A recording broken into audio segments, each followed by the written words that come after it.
Hello વિદ્યાર્થી મિત્રો, આપ સૌનું આપની યુટ્યુબ ચેનલ પર હાર્દિક સ્વાગત છે.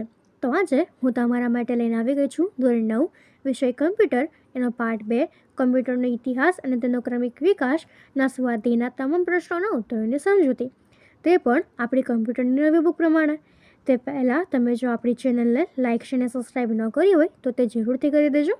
તો ચાલો આપણે આ સ્વાધ્યાયના તમામ પ્રશ્નોના ઉત્તરોની સમજૂતી મેળવીએ. તો અહીં આપણા સ્વાધ્યાયનો પહેલો પ્રશ્ન છે, કમ્પ્યુટરના ઇતિહાસ વિશે ટૂંક નોંધ લખો. ચાર્લ્સ બેબેજને આધુનિક કમ્પ્યુટરના પિતા શા માટે કહેવામાં આવે છે તે સમજાવો. તેનો ઉત્તરમાં આપણે લખીએ કે અબાક્સ એ ગણતરી માટેનું જાણીતું પ્રથમ યંત્ર છે. એક ફ્રેમમાં જોડેલા તાર ઉપર 10 મણકાઓવાળા અબાક્સનો ઉપયોગ સાદી ગણતરી કરવા માટે થતો હતો. પ્રથમ મૂળભૂત કેલ્ક્યુલેટરની રચના 1642માં બ્લેઇઝ પાસ્કલે કરી હતી, જે ફક્ત મર્યાદિત કાર્યો કરી શકતું હતું. 1690 લેબેનીઝ સરવાળા, બાદબાકી, ગુણાકાર, ભાગાકાર તથા વર્ગમૂળની ગણતરી કરી શકે તેવું એક યંત્ર બનાવ્યું કે જેમાં સૂચનાઓ એક વખત લખ્યા પછી તેમાં કોઈ ફેરફાર કરી શકતા ન હતા. 1822માં ચાર્લ્સ બેબેજે ડિફરન્સ એન્જિન નામના એક મોડલની ડિઝાઇન બનાવી કે જે કોઈ વ્યક્તિના હસ્તક્ષેપ વગર ગણતરી કરવામાં સક્ષમ હતી. 1833માં ચાર્લ્સ બેબેજને એનાલિટિક એન્જિનની રચના કરી. આજના અદ્યતન કમ્પ્યુટર્સની ટેકનોલોજીનો પાયો આ એનાલિટિક એન્જિનની ટેકનોલોજીએ પૂરો પાડ્યો. એનાલિટિક એન્જિનમાં ગણતરીઓ કરવા માટે એક એરિથમેટિક યુનિટ હતું અને પરિણામ અને સૂચનાઓનો સંગ્રહ કરવા માટેની તેમાં રચના હતી. આવા પ્રદાનને કારણે બેબેજને આધુનિક કમ્પ્યુટર્સના પિતા તરીકે ગણવામાં આવે છે. 1940માં સમયગાળામાં જોન વોન ન્યુમાને સૂચનાઓને ભાષાના સંતમાં લખવાની રીત શોધી હતી. સૌપ્રથમ પ્રોગ્રામ સંગ્રહ કમ્પ્યુટરના વિકાસ માટે તેઓ શક્તિ સ્ત્રોત હતા. 1946માં જે પ્રેશર એક્ટ અને જ્હોન ડબલ્યુ મોર્ચલીએ યુનિવર્સિટી ઓફ પેનિસિલ્વેનિયામાં વિશાળ કદના એનિમિક નામના મશીનની રચના કરી.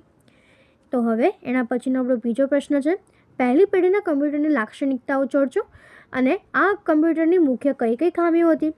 તેની લાક્ષણિકતા થશે કે પહેલી પેઢીના કમ્પ્યુટર્સની લાક્ષણિકતાઓ નીચે મુજબ છે કે પહેલી પેઢીના કમ્પ્યુટરમાં નિવાર્ત નલિકાઓનો ઉપયોગ કરવામાં આવતો હતો.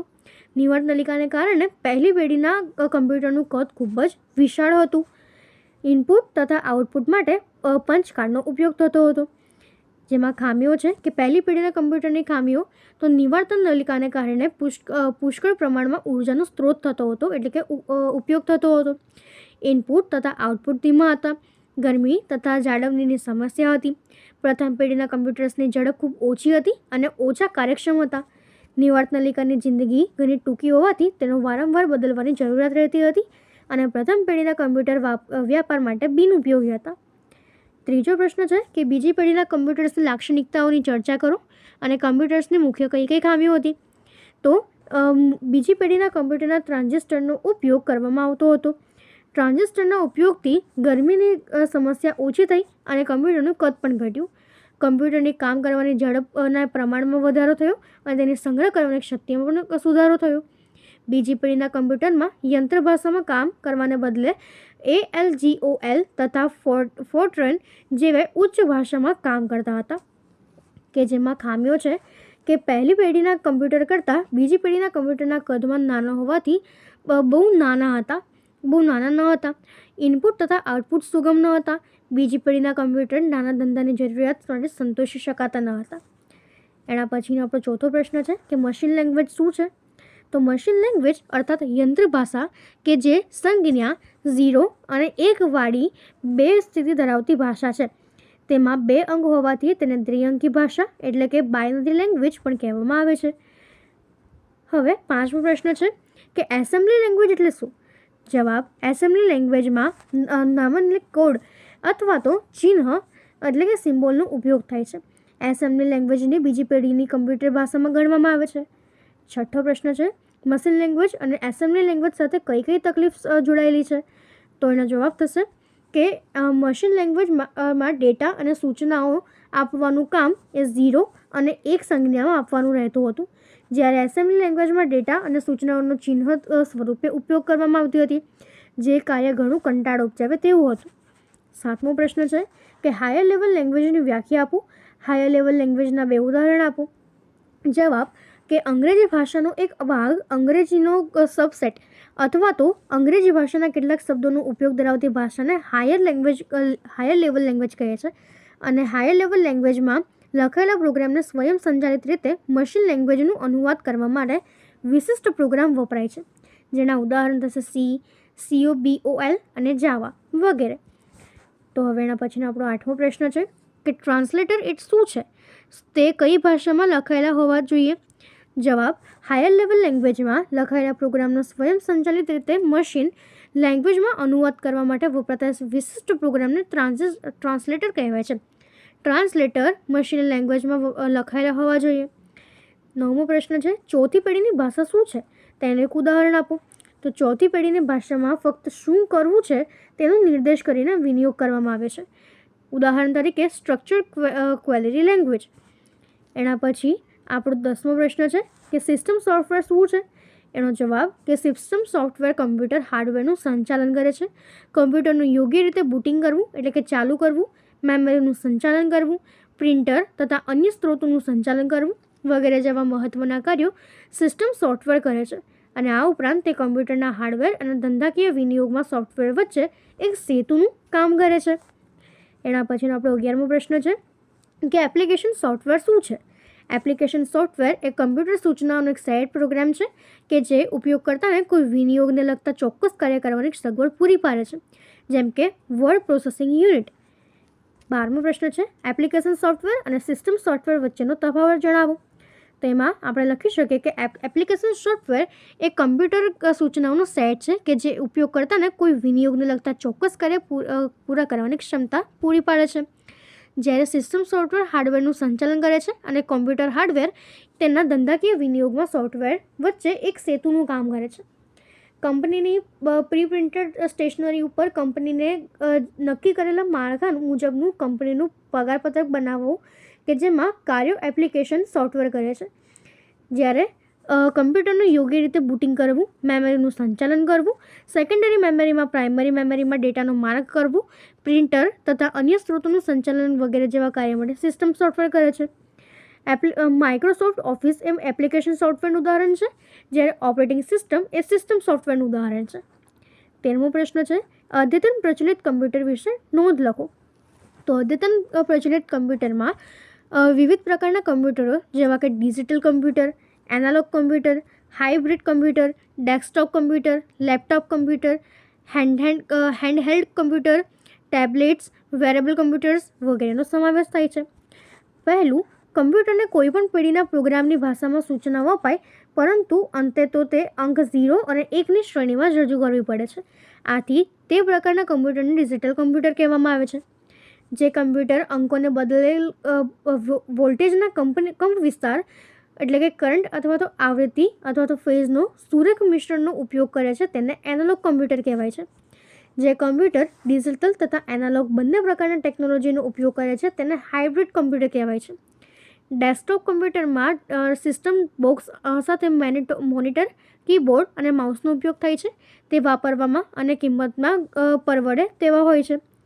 5મું, લેપટોપ કમ્પ્યુટર પાતળા સ્ક્રીન સહિત વજનમાં ઘણા હળવા અને સહેલાઈથી ગમે ત્યાં ફેરવી શકાય તેવા હોય છે.